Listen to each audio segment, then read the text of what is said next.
and welcome to the Shea and Binford Show, where we talk about all things fabulous. In just a few days, big man Mr. Anderson will be turning 28. As a longtime Mets fan, he's not a huge fan of the Mets' new stadium name. So I'm making him a t-shirt today that says, "I'm still calling it Shea." Let's get started. Alright, what I've done so far is get together all the materials that I'm going to be using. First I went to Michael's and I got soft fabric paint. Tulip is the brand that I got, and I got royal blue and mandarin orange matte. Big thing, I almost grabbed neon, so make sure you double check to make sure it's not neon, because these are Mets colors, not sorority girl colors. This type of paint is a brush on, so I have all my favorite brushes out. These are nice fine brushes. Okay, so see how this one is like rounded, there's not a straight edge. I'm not going to be using that one, I'm not going to be using this one at all. But see, these all have these nice sharp edges to them, and so I'll be using any number of these.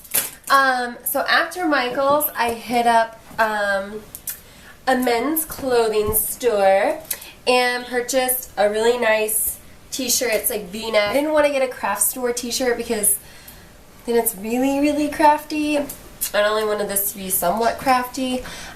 Super soft. I got big man Mr. Anderson in extra large because otherwise that would look like a medium on him. I made sure to wash this before I'm painting on it because if there's anything on it, or I don't know, I just wanted to make sure it was perfectly clean before I painted on it. Then I went and found old Christmas like gift box, and I'll be using that to make sure the layers of the t-shirt are separated and the paint doesn't bleed through. Gift box, and I just have been practicing how big the letters all need to be because I'm going to draw it out. If you're really cool, then you would have a printer that works right now, and then you could just make yourself stencils and be really easy, but I'm not that cool, so I will just be freehanding it, and it's not something I'm terrible at, so I'm okay with that. I've got my painting little palette there, and then I also like to have water glasses. As soon as I am like done with the brush, I stick it in a water glass, otherwise you're going to destroy your brushes. I also need a pencil, obviously, to freehand, but then you also need these binder clips. Some people call them bulldog clips, I don't know why, but that is going to clip your cardboard into place on the t-shirt so it's not moving around, and you know exactly where you can go and what. The first thing you want to do is put the cardboard inside the t-shirt. So go ahead and stick it in there and situate it right where you want your design to go on the t-shirt, and then clip it into place. When I tried to use a regular lead pencil to stencil out what I was writing on the t-shirt, it didn't work, so I used a colored pencil. Usually the light blue color will wash out in the wash. The next thing you want to do is get out of your nice clothes before you start painting. Put on something that you don't really care about. And if you paint a lot, try to always put on the same t-shirt. You'll end up with kind of a cool effect. Now, one way to keep your lines nice and straight is to, even though you've clipped down the cardboard and the t-shirt in place, to use your fingers to spread out the fabric so that your lines are strict and straight.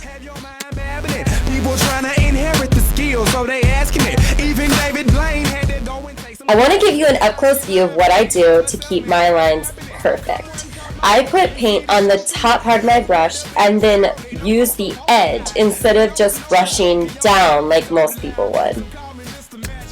If you're going to do a design on the back, then you need to make sure that the front's completely dry before you do so. The brand says to give it at least 24 hours, but I kept a fan on it all night, gave it 12 hours, and it was just fine. Then I started stenciling out where I was going to put the letters on the back and started painting again. When I take my brush out of the water, I like to dab it off so that I don't have watered down paint. That's another thing. Make sure you're using enough paint to really cover the fabric. If you don't have the fabric completely covered with a healthy amount of paint, then you'll be able to kind of see right through it when you finally put it on. So go overboard a little bit on the paint. Also, as soon as you're done with this section, lift it up off the cardboard to dry. Otherwise, it'll get stuck to the cardboard when you try to take the cardboard out.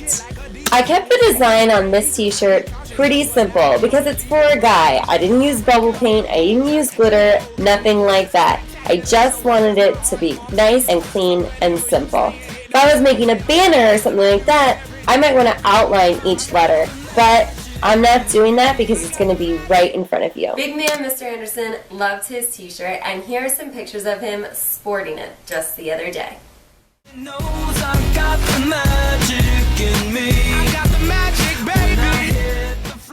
Thank you for watching the Sharon Binford Show. T-shirts make a great gift and are a lot of fun to make, so go out and get one you like and make it your own today. I'd love to know what your ideas are in the comments. Hey, Sharon! Good boy. Woo! Where's James? I don't know, but I'm not gonna go get him. Where's James? I want a cookie. You silly puppy. You want a cookie? Yes, I will sit down for one. See? Give me one now. Where's James? Where is he? Is he behind me? Where is he? I hope you like